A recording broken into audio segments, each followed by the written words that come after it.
Sevgili Arçelik, İmperium süpürgeye küçük ev aleti demişsiniz. Sorun bunun neresi küçük? Şu sevimli yavrucak sokakta bulduğu tüm hayvanları alıyor, kucaklıyor, eve getiriyor.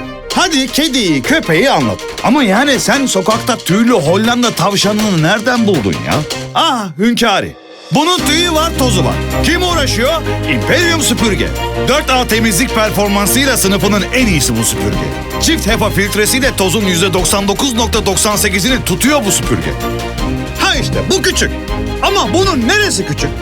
Başka sorum yok. Teşekkürler.